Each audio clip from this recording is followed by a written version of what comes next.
Jurassic World. Rebirth kicks off with something so small you probably missed it. A candy wrapper that triggers the entire disaster.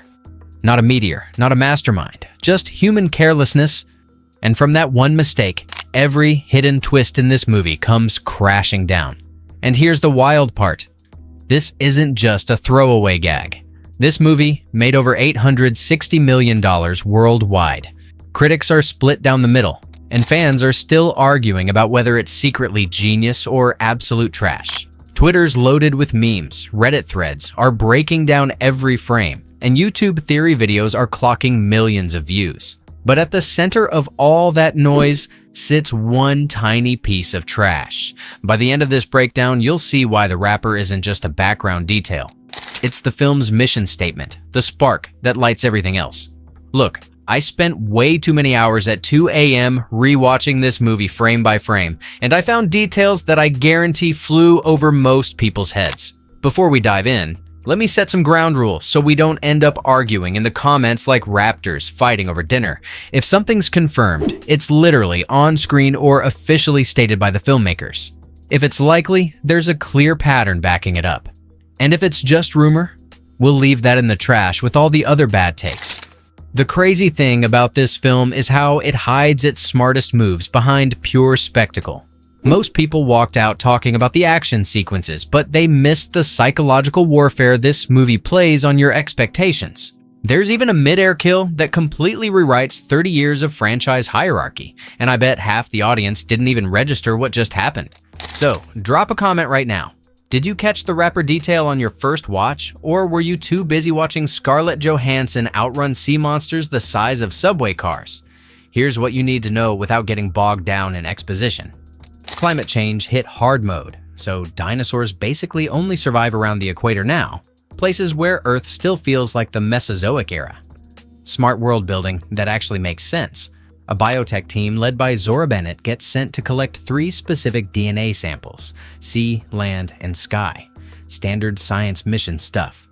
Meanwhile, there's this family that gets stranded on the island like tourists who ignored every warning sign that screamed, "Absolutely don't come here." And somewhere in all this chaos lurks a science experiment gone horribly wrong that's been waiting, learning, and getting really angry for almost 2 decades. That's your setup. Now, let's break down every twist that most viewers completely missed while they were distracted by the spectacle. Here's exactly what happens with that wrapper everyone's talking about online. Someone carelessly drops this piece of trash and it jams a containment door mechanism, just slightly. But that tiny malfunction creates a cascading system failure. And suddenly, this apex nightmare that's been locked up breaks free like clocking out on Friday afternoon. Director David Koepp confirmed this was a deliberate callback to Michael Crichton's original novel. The butterfly effect concept that massive disasters stem from the tiniest human mistakes. It took them 17 years to get this detail right, and most people still miss it completely. Why does this work so brilliantly? Because there's no evil mastermind required. No grand conspiracy. No elaborate scheme. Just us being fundamentally human.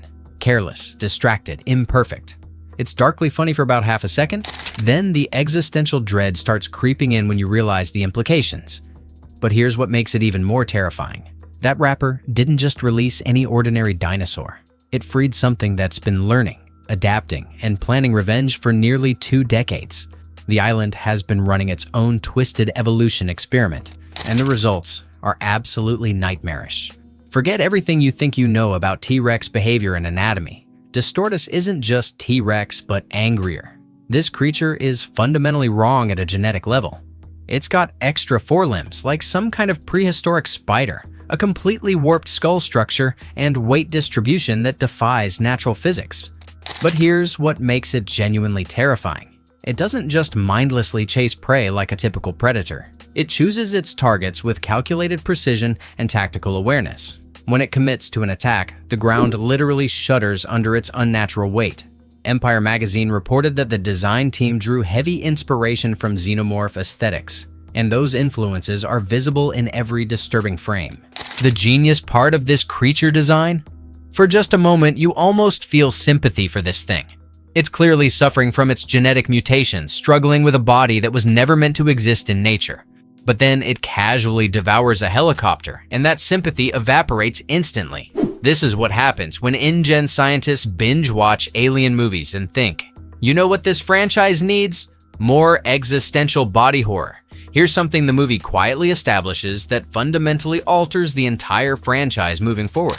Dinosaurs now only survive in regions where Earth still maintains Mesozoic-era conditions. Basically, equatorial zones with the right climate, humidity levels, and ecosystem balance. This isn't just throwaway world building, it's the franchise finding a much smarter way to keep humans and dinosaurs in the same deadly zip code without relying on contrived plot devices. Think about the implications. Jungle storms that sound like freight trains, metal that rusts if you look at it wrong, no cell service, no call for backup option, no easy escape routes. Just pure, unfiltered survival. It perfectly restores that original Jurassic Park atmosphere, where frontier rules apply. The footing is always treacherous, and the air itself is thick with deadly consequences. Before we continue deeper into this analysis, let me ask you something that's been dividing comment sections.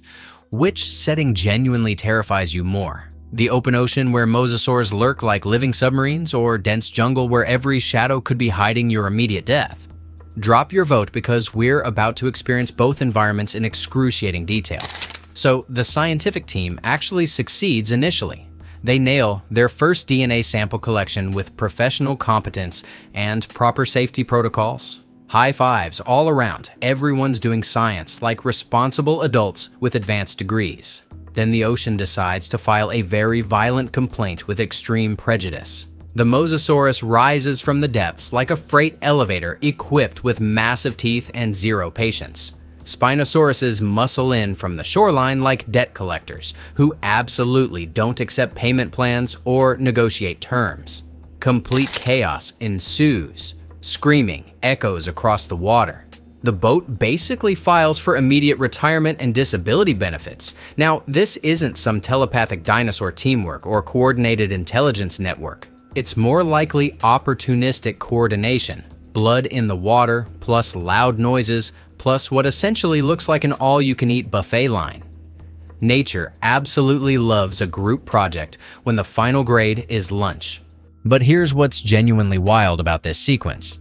This marks the first time in franchise history we see completely different species coordinate attacks like then studying military tactics and battlefield strategy. The body count starts here and never stops climbing. Two mercenaries become premium chum in the first wave, and suddenly this isn't a rescue mission anymore. It's survival horror with a production budget bigger than most countries' entire GDP. In the middle of all that oceanic chaos and screaming, Teresa reaches for the radio communication device like any rational person would do during an emergency. But the company representative, our favorite corporate sociopath, physically shoves her away to shut down any outside communication attempts. Blink and you'll miss it at exactly the 34-minute mark. But that single moment is when his business mask drops completely and permanently. He'll protect mission objectives over human lives like a true middle management psychopath. Later, he escalates by adding a firearm to his negotiation tactics because subtlety is apparently for people who don't have quarterly earnings reports to worry about. Here's the brutal truth about Jurassic movies. The scariest monster usually has comprehensive health insurance and a performance-based bonus structure. Martin Krebs proves definitively that sometimes the real apex predator wears a business suit and calls mass casualties strategic resource management with acceptable losses. Okay, this is the single scene that rewrites 30 years of established franchise hierarchy in one brutal, shocking moment. Picture this classic setup. Traditional raptor stalking sequence that we all know by heart. You know the drill, distinctive clicking sounds, menacing hissing, shadow-based psychological warfare that's given audiences legitimate nightmares since 1993. And then a winged horror just casually snatches a velociraptor right out of the frame like it ordered premium DoorDash with express delivery service. Meet the Mutodons. They've got raptor-level intelligence combined with pterosaur flight capabilities and absolutely zero emotional restraint. In one perfectly executed beat, apex hunters become fancy appetizers. The film just told 3 decades of raptor supremacy to sit down, shut up, and take detailed notes. But here's the twist that fundamentally changes everything we thought we understood. These aren't random genetic mutations or natural evolutionary adaptations. They're failed InGen experiments that somehow survived the original park's destruction, adapted to harsh island conditions, and thrived like cockroaches after a nuclear apocalypse. The island has been running its own unsupervised evolution experiment for 17 years, and the results are absolutely genuinely terrifying. So there's this incredibly tense scene where a Dilophosaurus slides up with its distinctive frill fully extended, venom glands primed for action, looking exactly like a toxic ex-partner at a high school reunion. But then it suddenly panics and bolts like it just received an itemized restaurant bill. The brilliant reveal? A massive T-Rex has been lying perfectly motionless in the dense brush, mouth slightly open, eyes closed, patient settings locked to demon mode. The family frantically rips their makeshift raft free, and the Rex wakes up like Monday morning after a 3-day weekend bender. Whether this represents natural ambush behavior or this particular Rex demonstrating advanced tactical intelligence, the result remains the same. Run immediately, ask scientific questions later. This isn't mindless predator behavior driven by simple hunger. This is calculated hunting strategy that would make Sun Tzu weep with professional pride and admiration. Not everything on this death island wants to immediately consume you, and the movie demonstrates perfect timing in reminding viewers of that crucial fact. There's this absolutely beautiful Titanosaur sequence, golden sunlight filtering through ancient trees, scale that makes you feel like a microscopic ant, and a blood draw procedure so gentle it feels like a whispered apology from nature itself. In the peaceful background distance, a mated pair of giants mind their own business like a nature documentary filmed in a kinder universe where everything doesn't want to brutally murder you within seconds of contact. This emotional contrast is absolutely crucial to the film's pacing and psychological impact. Wonder experienced first makes the subsequent terror hit exponentially harder. The film demonstrates masterful understanding of exactly when to let audiences breathe normally before it systematically steals their oxygen again. But don't get remotely comfortable, because waiting at the compound facility is every single twist the film hasn't revealed yet, stacked up like deadly presents under a very dangerous Christmas tree. Vertical climbing ropes that look like dental floss against a massive cliff face. Ancient stone architecture that raises profound questions the movie will never bother answering. A massive nest that screams terrible omen with scattered bones, feathers, and serious attitude problems. The adult Quetzalcoatlus returns to its territory and swallows a repelling team member mid-descent like a human vitamin supplement. No dramatic ceremony, no suspenseful buildup, no chaser. Another team member falls towards certain death, but his parachute pack, remember that earlier equipment demonstration, actually saves his life at exactly the 1 hour 23-minute timestamp. This represents Chekhov's gadget, executed with absolute perfection. When narrative setup pays off this cleanly and satisfyingly, it's definitely not accidental luck, it's genuine craftsmanship. The film respects audience intelligence enough to reward viewers for paying careful attention to seemingly minor details. The old InGen compound facility looks like salvation, but smells distinctly like an elaborate trap with corporate fingerprints. Doors, electric lighting, false hope served with a generous side of business betrayal. The suit pulls his weapon and steals the scientific research like he's robbing a convenience store at gunpoint during rush hour. Then, the Mutadons breach the facility perimeter like flying crowbars with personal vendettas and anger management issues. The family desperately dives into what appears to be an abandoned store, and the movie plays a perfect symphony of nostalgia. Shelving stealth tactics, fogged breath visibility, that terrible little claw tap sound that's haunted audience dreams since the original 1993 film. But it doesn't feel like cheap karaoke or lazy fan service pandering. It feels like the original kitchen scene's DNA spliced with a significantly worse threat level. You simultaneously grin with nostalgic recognition and sweat with genuine terror, caught between appreciation and authentic fear. Zora manages to eliminate one creature through quick thinking and precise action, but the other circles overhead like a military drone with strong opinions and very sharp edges. A signal flare arcs up into the dark sky like a prayer.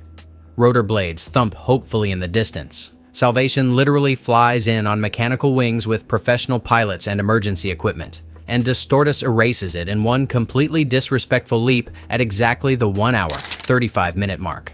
The corporate suit runs desperately for his pathetic life, but the island has already finished processing the paperwork on his permanent termination.